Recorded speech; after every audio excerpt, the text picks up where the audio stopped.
Nah, saya akan sampaikan satu kebenaran firman Tuhan. Apa yang Tuhan inginkan supaya di tempat ini saudara mengalami pertumbuhan. Bukan hanya pertumbuhan tapi juga memiliki buah. Katakan bersama saya buah. Sekali lagi buah. Bapak Ibu Saudara, mungkin sebagian orang tidak memperhatikan kata buah. Mungkin kita hanya memperhatikan lebih banyak pada kegiatan. Oh, saya sudah melayani Tuhan. Bapak Ibu Saudara, saya mau kasih tahu kepada saudara semua yang bersama saya. Tuhan itu sesungguhnya senang dengan pelayanan kita. Tapi apalah artinya pelayanan tidak dibarengi dengan buah kehidupan. Saya punya seorang pembantu contohnya. Pembantu ini pandai sekali. Masak pandai, ngatur waktu pandai, bersih-bersih pandai. Tapi karakternya saudara. Jika ada orang-orang yang membantu, dia bisa kasar, marah. Apalagi kalau sudah marah, bosnya pun dimarahi saudara. Saya tidak suka saudara, saya tidak suka. Tapi hati saya berat. Mau saya keluarkan itu ya sayang. Tapi tidak dikeluarkan ini jadi ular. Tahu ular saudara? Ulat.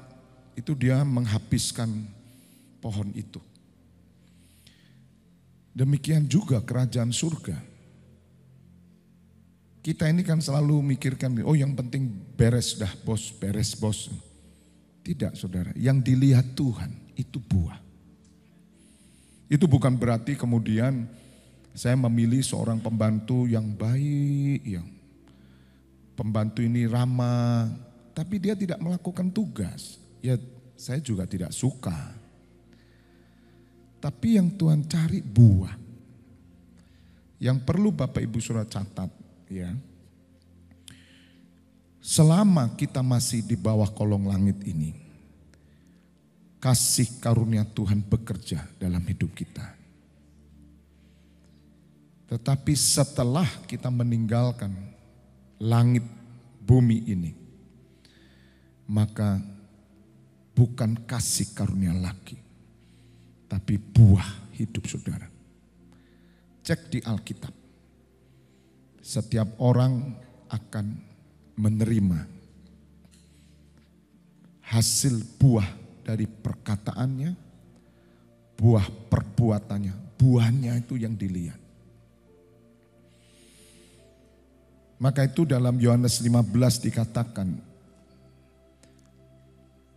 jika kamu tidak tinggal dalam aku, kamu tidak berbuah. Jadi mengapa pembantu saya ini pandai? Ya karena dia pintar memang, karena dia punya talenta, karena dia hebat. Lebih dari pembantu yang lain, cekatan. Ya toh.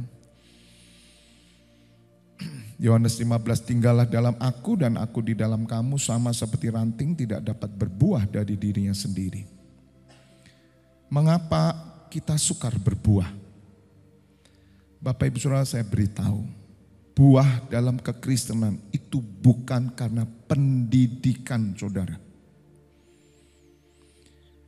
Entah keluargamu dari keluarga ningrat sekalipun, darah biru. Tuhan Yesus hadir dalam hidupmu, memberikan buah bukan dari keluargamu. Kalau selama ini saudara merasa bahwa saudara adalah golongan ningrat, kamu orang terpandang, ya, contoh ini darah biru. Jadi sikapmu itu sikap sudah pendidikan, itu belum buah. Itu belum buah, itu masih buah dari keluarga. Bagaimana dengan keluarga yang berantakan? Bukan ningrat, Tapi keluarga yang penuh dengan kekerasan, caci maki, bentakan, hidup seperti neraka. Ada. Buahnya apa anak ini? Kasar saudara. Jelas buahnya dia menjadi orang yang kasar. Karena dia dididik dengan contoh-contoh seperti itu. Ketika Tuhan Yesus masuk dalam hidupnya, keluar buah yang beda. Mengapa saudara tidak bisa berubah? Mengapa kita tidak bisa berbuah? Karena kita mempertahankan diri sendiri. Saudara mau berbuah dari diri sendiri? Itu kamuflase, saya kasih tahu. Itu hanya topeng. Tuhan tahu kamu belum berubah. Saudara, saya punya kepekaan. Saya ingin semua saudara berbuah. Bukan buah pelayanan saja. Tapi saudara seperti Tuhan Yesus. Musa, ya, di surat Bilangan dikatakan, Musa adalah pribadi yang paling lembut di seluruh makhluk yang hidup. Tidak ada selembut Musa. Dan itu ditunjukkan oleh Tuhan Yesus ketika Tuhan Yesus berkata, mari datang kepadaku. Hai orang yang letih lesu dan berbeban berat. Aku akan memberikan kepadamu kelegaan dan belajarlah kepadaku. Karena aku ini adalah lemah, lembut. Saudara, kalau kamu belum bisa lemah lembut, bertobatlah. No reason, saya katakan, no reason. Entah kamu dari keluarga paling kasar di dunia, preman sekalipun. Saya pernah melihat orang-orang yang preman, saudara. Matanya kayak serigala, saudara. Tapi ketemu Tuhan Yesus, diubah, semua diubah. Saudara tahu Advent Bangun? Advent Bangun itu karateka nomor 1 Indonesia, saudara. Matanya, saudara, kalau lihat.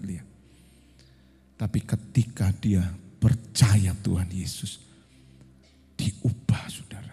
Matanya berubah. Lain kali coba nanti ya setelah pulang ini, Anda kan suka foto, selfie gitu. Coba lihat mata saudara. Matamu gimana? Coba lihat. Tuhan Yesus berkata kalau matamu gelap, gelaplah seluruh tubuhmu. Katakan amin. Tidak ada orang berkata, Pak ini ya memang mata saya begini. Tidak bisa. Saya tahu semua orang, saya tahu karakter orang itu saya tahu. Paling galak pun tahu.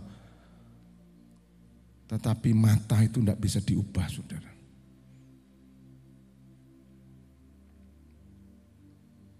Ini saya sampaikan penting karena untuk mencapai tingkat pengertian yang sesuai dengan pikiran Kristus.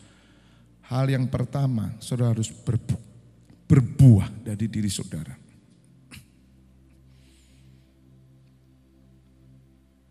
Kalau kita tidak berbuah, saudara, ditebang sama Tuhan. Di surat Bilangan, ada ya, coba lihat di Bilangan. Bilangan berapa?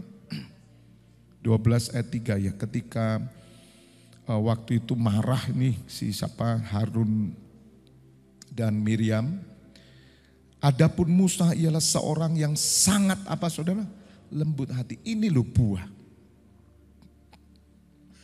Bisa enggak ya kita mencapai di sana? Lembut hati itu is a gentleman. Seorang yang gentleman. Makanya saya terlalu percaya. Kalau orang sudah diubahkan dalam Kristus ya. Kalau dia seorang suami, istrinya bahagia.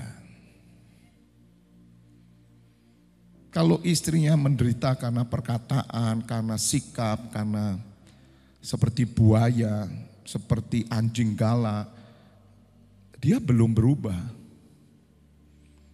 Itu harus bertobat. Tuhan tidak akan pakai orang ini.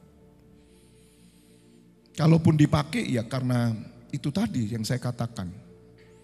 Seorang pembantu ya karena pintar. Tapi one day dia akan tidak tahan. Kebenaran itu akan menyiksa dirinya.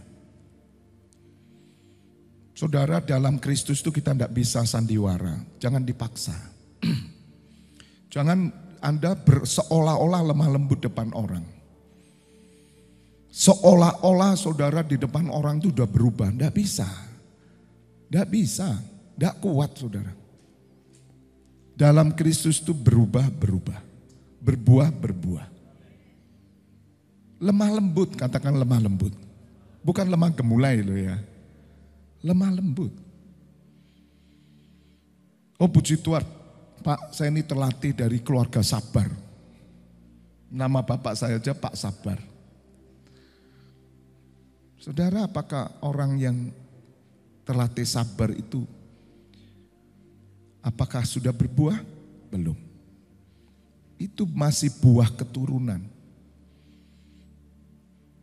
Saya tidak percaya kalau orang itu tidak bisa berubah karena keturunan. Ada orang yang berkata, ya memang keturunan saya begini Pak. Tidak, keturunanmu berubah. Karena dalam Kristus kamu manusia baru. Baru, gak bisa. Saya 98 berubah. Proses pembaharuan terus sampai hari ini. Saya tahu kok di dalam diri saya siapa. Saya gak bisa munafik. Karena Tuhan cari buah, percumalah. Saya munafik di depan istri, saya munafik di depan saudara. Percuma saya, di depan Tuhan Yesus buka. Maka saya pesan supaya tidak ada satupun di antara saudara tertolak. Dengar ya saudara. Karena ke depan ini kita akan melayani banyak orang. Saya minta karakter yang berubah. Dengar suara saya ya. Kalau Anda tidak mau berubah, Tuhan singkirkan Anda, saya kasih tahu. Sungguh bukan saya saudara.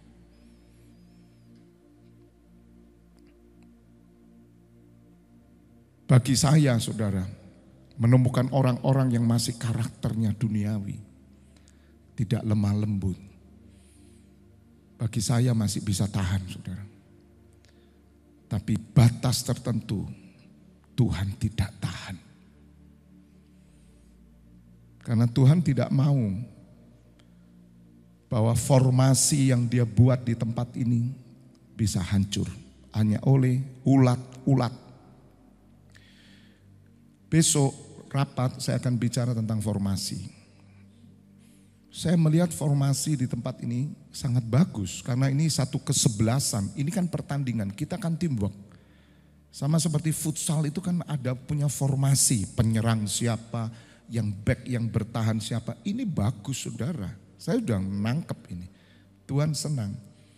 Tapi yang Tuhan minta supaya Anda bisa dipenuhi dengan kebenaran-kebenaran. Kenapa kita kok sulit sekali ngerti kebenaran? Karena kamu enggak lemah lembut sudah. Orang sabar itu belum tentu lemah lembut.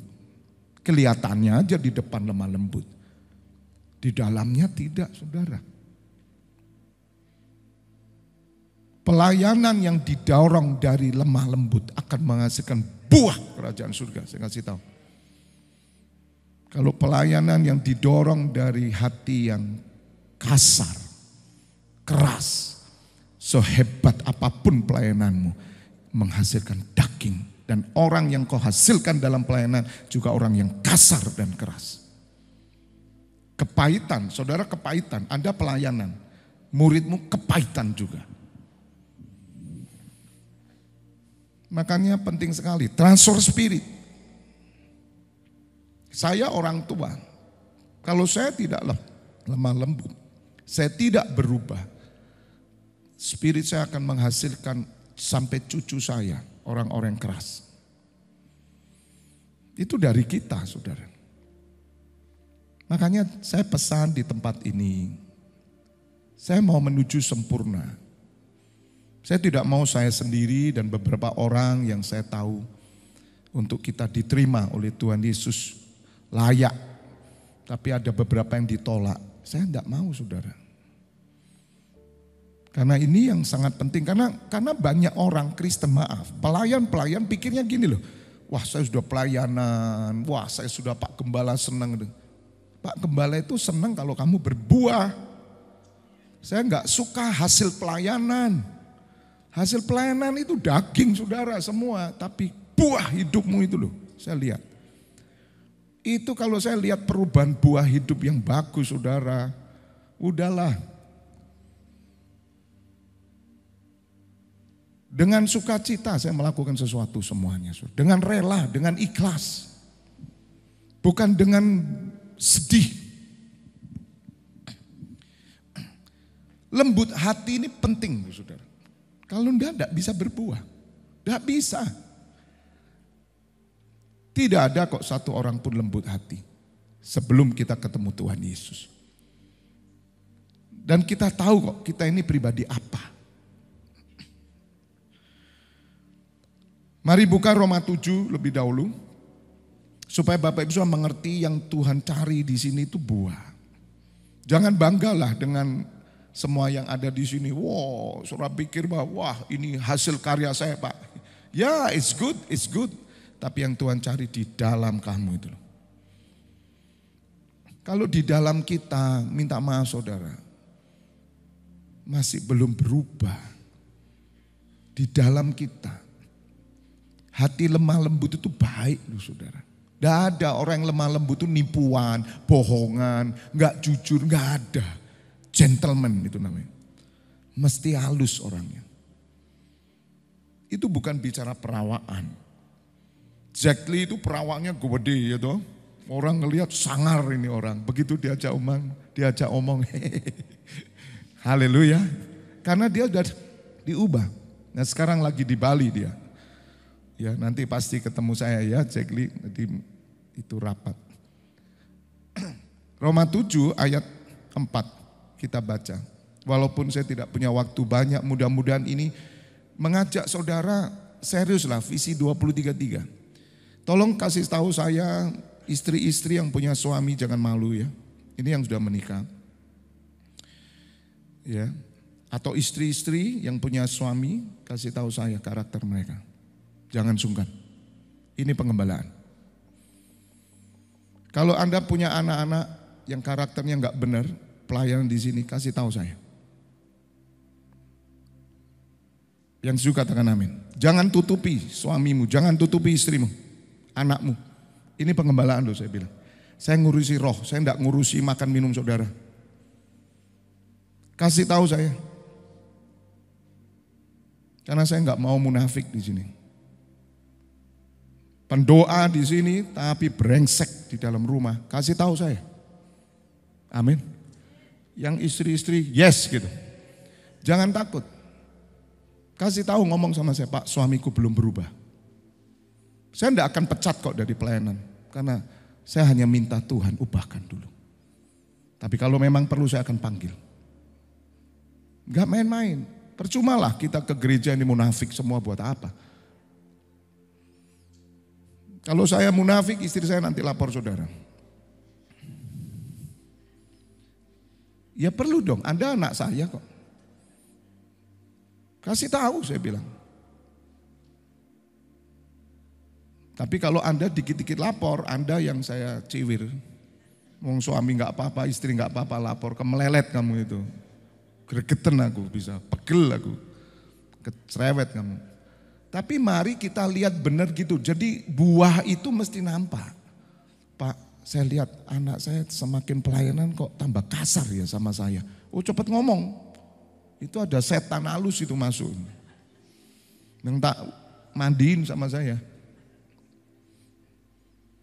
Katakan amin. Semua harus. Gak apa-apa, kita ini kan saudara. Sebab itu saudara-saudaraku, kamu juga telah mati bagi hukum Taurat oleh tubuh Kristus. Supaya kamu menjadi milik orang lain. Milik siapa? Milik Kristus. yang telah dibangkitkan dari antara orang mati agar kita apa? Berbuah bagi Allah. Lu berbuah bagi Allah, bukan bagi saya. Saya ini gembala, saya cuma lihat ada buah enggak. Makanya saya akan marah nih. Kalau ada orang yang lapor ke saya karakter saudara, saya marah saudara, pasti saya marah. Walaupun kadang berat hati saya. Hanya terpaksa saja saya. Sebab yang dicari buah, karena ini penting sekali untuk 10 tahun ke depan. Saya tidak mau orang datang ke tempat ini menemukan kita adalah orang-orang yang tidak berbuah. Kelihatannya kita pendoa, tapi di luar kita pendosa. Buat apa? Gitu loh saudara. Saudara mengkamirkan tempat ini, mari kita bertanggung jawab, hukum diri kita sendirilah. Hukumi sendiri aja, pukuli muka kita sendiri aja lah, tempelengin pipi kita sendirilah kalau kita nggak benar gitu loh. Katakan amin. Karena kita harus berbuah.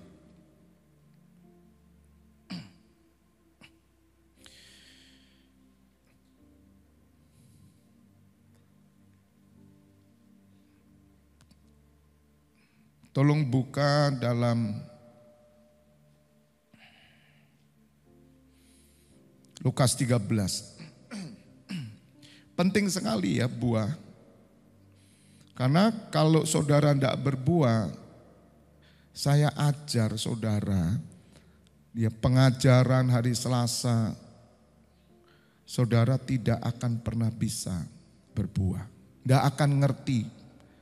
Pengajaran itu hanya bisa dimengerti ketika Anda berbuah dulu. Melekat dulu sama Tuhan Yesus. Makanya perlu direvisi dulu dong baptisannya. Dulu itu kamu baptisnya itu pertobatan apa masih bayi? Nah kalau masih bayi ya tolonglah akui dulu. Nanti secara pribadi ngomong Pak, ya harus berubah. Karena saya waktu setelah dibaptis pertobatan itu benar-benar berubah saya saudara. Yang di dalam ini loh berubah.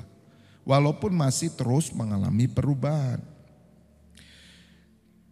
Ayat 6, perumpamaan tentang pohon ara yang tidak berbuah. Lalu Tuhan Yesus mengatakan perumpamaan ini, seorang mempunyai pohon ara yang tumbuh di kebun anggurnya. Dan dia datang untuk mencari buah pada pohon itu, tetapi ia tidak menemukannya. Lalu ia berkata kepada pengurus kebun anggur itu, sudah 3 tahun aku datang mencari buah pada pohon ara ini dan aku tidak menemukannya. Tebanglah pohon ini. Untuk apa ia hidup di tanah ini dengan percuma? Jawab orang itu, Tuan, biarkanlah dia tumbuh tahun ini lagi. Aku akan mencangkul tanah sekelilingnya dan memberi pupuk kepadanya. Mungkin, ada kata mungkin saudara. Mungkin tahun depan ia berbuah. Jika tidak, tebang dia. Ini Tuhan Yesus saudara. Tugas gembala apa? Tuhan, tunggu 1 tahun lagi Tuhan. Mungkin itu karena keputusan dia mau berubah enggak. Kalau enggak, tebang. Sebab Tuhan cari buah. Ada buah yang keluar, buahnya apa? Buah Kristus. Bukan buah dari dirimu. Sebab kamu tidak bisa berbuah. Tapi ketika saudara melekat kepada Tuhan Yesus, tidak ada yang mustahil bagi dia. Tidak ada yang tidak bisa bagi dia. Perubahan itu bukan pada apa yang di luar saudara, tapi di dalam saudara. Asal kamu mau. Tapi kalau tidak mau, tebang. Percuma dia di tanah ini. Saudara, tanah Tuhan di mana? Pelayanan. Percuma saudara. Percumalah orang pelayanan tidak berbuah. Udah masih merokok, masih minum. Tapi pelayanan udah percuma saya bilang. Masih kasar. Dengan istri kasar, dengan anak kasar, marah, sumpah serapah, meso-meso. Udah percuma. Anda akan ditebang satu hari nanti. Karena firman-Nya tidak bertumbuh dalam hatimu. Kenapa? Karena hatimu keras seperti batu. Mungkin tahun depan, mungkin loh Mas Ian. Masih bersama saya enggak ini? Penting loh ya saudara. Kalau saya tidak berbuah, tebang saya saudara. Saya ngasih tahu. Tebang saya. Saya enggak bisa tahan kalau di depan saudara hanya selamat pagi Bu, shalom. Terus saya ngomongnya kelihatan, wah indah-indah, wih Pak Webi. Tapi brengsek saya di rumah.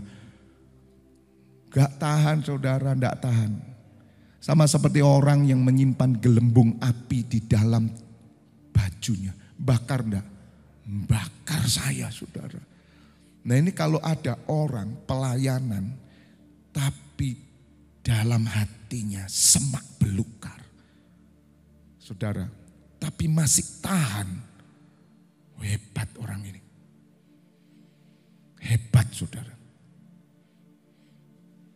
Tidak kuat sebetulnya. Kalau dia tahan karena dia satu belum lahir baru. Dua karena menganggap ini ya hanya ya udah agama. Wong agama kok saudara. Apa sukarnya sih pelayanan di sini? Yang pintar nyanyi-nyanyi. Apa sukarnya nyanyi yang indah main musik? Gampang, biasa. Cari aja orang-orang di luar. Pintar-pintar kok saudara. Tapi ketika kita berdoa Bapa, kami masuk hadirat-Mu. Apa yang dilihat oleh Bapa? Permainan kita, nyanyi kita, atau buah? Buah. Karena buah itu akan membawa nyanyianmu menjadi dupa yang harum dan berkenan kepada Allah Bapa dan putranya Yesus Kristus. Katakan amin.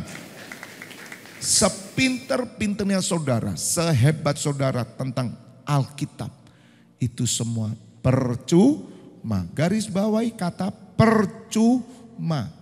Percuma. Katakan sama saya 1, 2, 3. Siapa yang mau apa yang sudah kita lakukan ini? Kerajinan kita, pelayanan kita, ternyata di hadapan Tuhan itu percuma. Siapa yang mau angkat tangan? Pasti tidak mau. Apalagi kita udah doa pagi, 24 pintu gerbang surga, sungguh-sungguh. Percuma. Nah kalau percuma ya sudah Pak, saya tidak melayani. Ya lebih mati kamu. Tapi kalau memang Anda percuma ya lebih baik memang tidak pelayanan. Wong percuma. Tuhan tidak mau saudara semua yang kotor itu ditutupi. Hari ini Tuhan akan bongkar semua. Amin. Lebih baik saudara bertobat dulu sebelum dibongkar sama Tuhan. Sekali lagi ya. Saya bukan mengurusi keluarga saudara, tidak. Anda punya pribadi masing-masing. Saya tahu bahwa Anda milik Tuhan Yesus. Anda punya proses sendiri. Tetapi kalau engkau melihat sesuatu yang benar-benar ini percuma, laporkan saya. Saya buka pintu. Jangan takut. Anda saya bela. Supaya cepat. Karena saya punya otoritas gembala. Katakan amin. Supaya di tempat ini Tuhan mendapati tanamannya semua berbuah. Dan Bapa dimuliakan. Katakan amin.